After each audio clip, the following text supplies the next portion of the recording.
So I don't think there's any shortcuts to trust. You just got to earn it. So I'm actually a very bad trader. I don't know how to trade. So I've been doing that for 20 years, but never really trading myself. Some people understand BNB more than I do.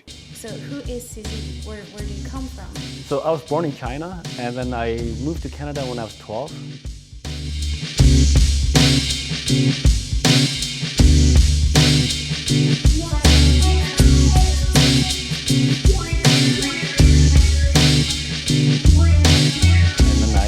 Spent 6 years in Vancouver, 4 years in Montreal. After university, I went to Tokyo to work. I worked in Tokyo for 4 years, and then went to New York for 4 years to work for Bloomberg. And then in 2005, I returned to Shanghai to do a startup together with 5 other founders. So there's 6 partners in the startup.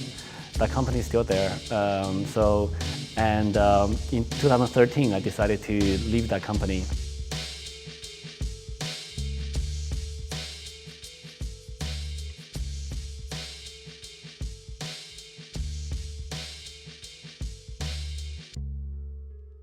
After 8 years, I decided to jump full into crypto. Back then it was called the Bitcoin industry. So in mid 2017, I decided to do Binance, we got very lucky. It grew very quickly. So for me, it's like a 20-year journey.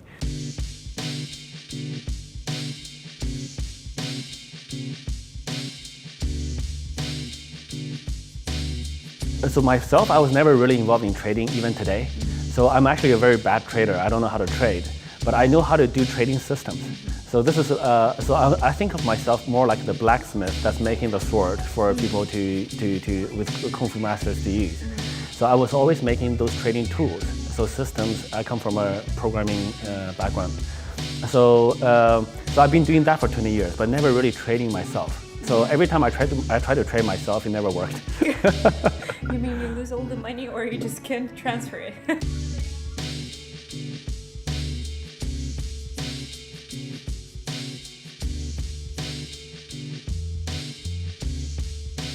Yeah, so I first learned about Bitcoin from Bobby Lee and Ron Cao.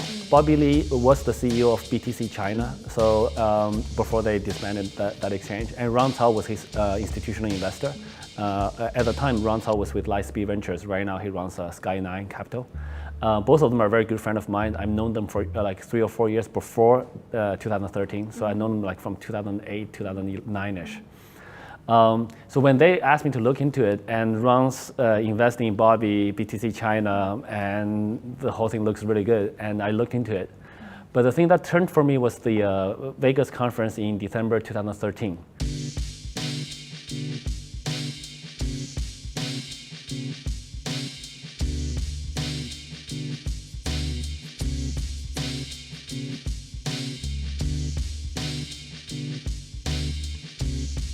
So it is a challenge, but now I think we found a like a medium, or distributed teams are definitely less efficient than a centralized team in one place. And this is the same for blockchain networks or teams. It's all the same. So, but we now use chats a lot. We have tons and tons of chat groups. We use almost every chatting tool out there. We use every video conferencing tool out there.